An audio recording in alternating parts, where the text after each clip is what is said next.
his unwavering, unrelenting effort, his unwavering, unrelenting attempt to make it back, to fighting, to make it back, to prove why he is one of the strongest forces and strongest lightweight fighters in this division.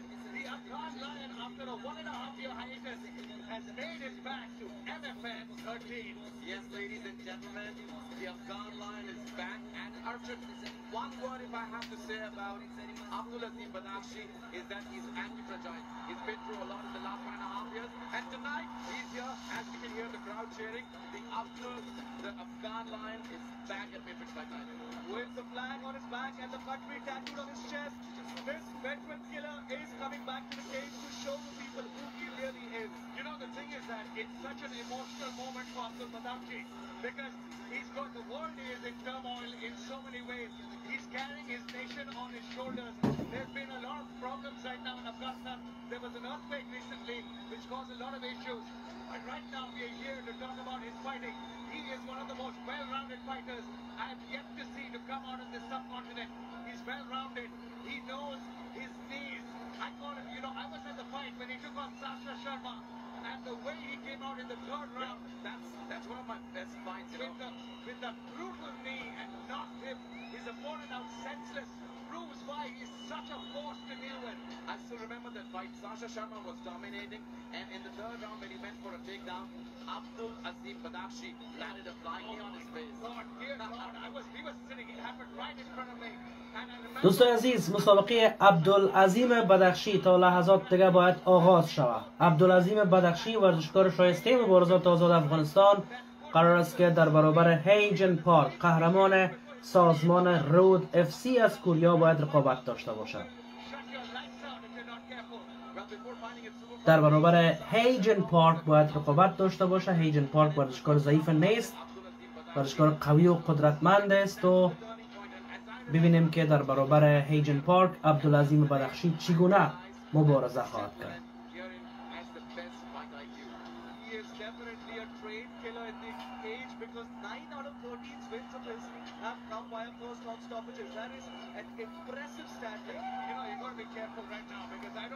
عبدالعظیم بدخشی مثل همیشه دعا میکنه و با التماس به پروردگارش وارد قفس MFN میشه. ماتریکس فایت نایت.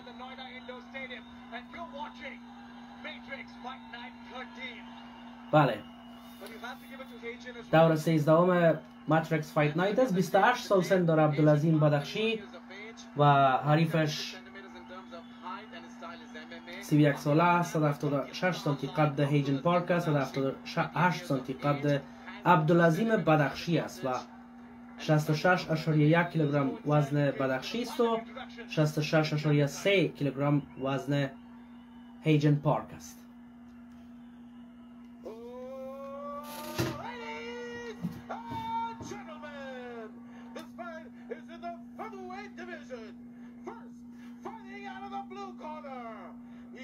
Professional record, 10 wins, 3 losses.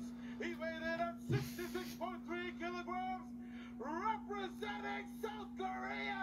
Give it up for Hei-Jin Park. بله دوستا، هیجن پارک از ساوت کوریا است و 31 سال سن داره. بسیار زیاد با تجربه است دوستا. در برابر عبدالعظیم بدخشی باید رقابت کنه.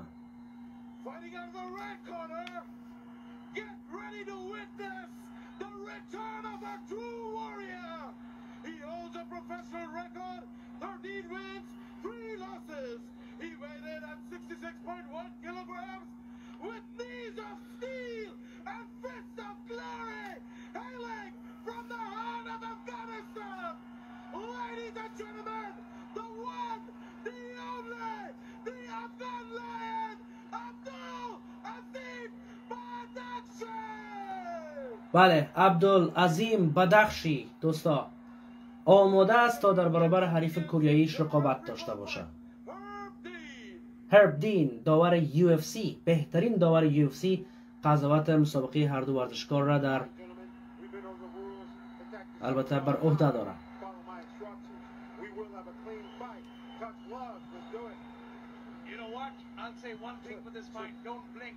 because the temperature just dropped inside the Noida Indoor Stadium. Things, regardless of the temperature dropping, it's hotting up in here. We've got Abdulazim Badakhshi making his return to Matrix Fight Night. 1.5 years waiting in the wings. He knew this was his chance. This is his moment. عبدالعظیم بدخشی آماده است تا تاریخ سازی بکنه. ای هم هیجن پارک، قهرمان رود اف سی. We've been waiting for this one all month long. Arshad, I'd asked you if I'd ever seen a crowd as hyped when we saw Mandeep, but I stand corrected.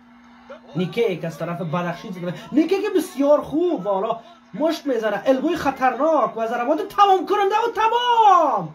برنده مسابقه عبدالعظیم بدخشی شناخته میشه دوستا. عبدالعظیم بدخشی حریفش ناکاوت میکنه در ثانیه های ابتدایی مسابقه و نشان میده که دور بعدی باید سازمان برایش مسابقه برای بالای کمربند قهرمانی برگزار بکنه. هیجن پارک قهرمان رود اف سی چگونه زود ناکاوت شد توسط عبدالعظیم بدخشی. عالی کار میکنه عبدالعظیم بدخشی.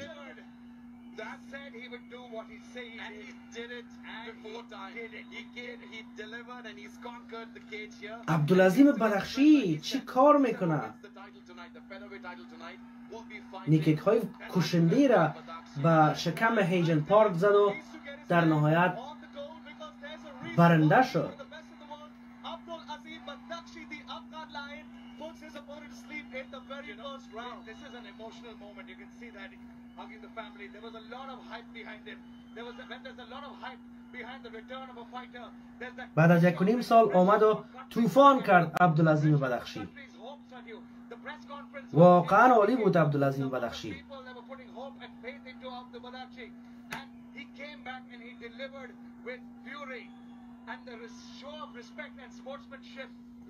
اینجا ببینید دوستا صحنه‌های تکرار مسابقه را.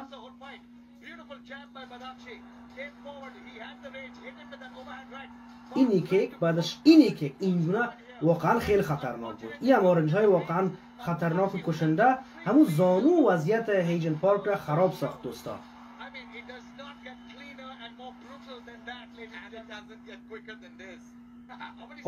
عالی بود فوق العاده بود عبدالعظیم بدخشی در این مسابقه.